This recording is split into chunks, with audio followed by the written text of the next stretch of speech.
actually. Okay. I don't personally think, unless you have at least 30K liquid, you should ever trade your own money.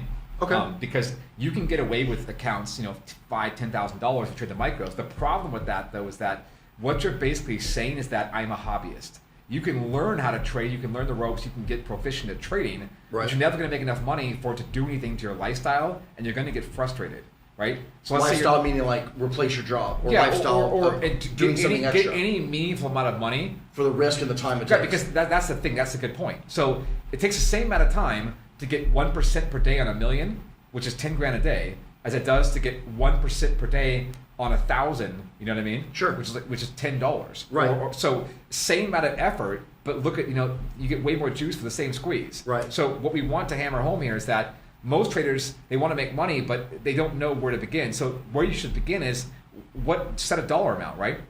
So if you want to make 10,000 a day, you can do that, but you better have enough capital to do it. That's not going to happen for most people. And that goes right down to being realistic. Right. I would advocate $500 to $1,000 a day as a starting point. Right. In my opinion, any less than $500 a day, you probably should do something else with your time.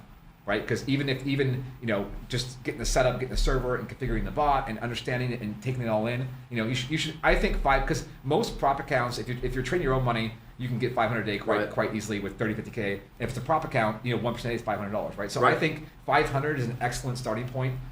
For new people, and that's still, that's still six figures. It's still great money annually. Yeah, it's over 10K a month. A lot of people don't even make that with their jobs. Right. So I guess what we're trying to say is expectations is, okay, look, I have X, and if I don't have X, going down the prop road is going to be your best bet. It's going to be less stressful.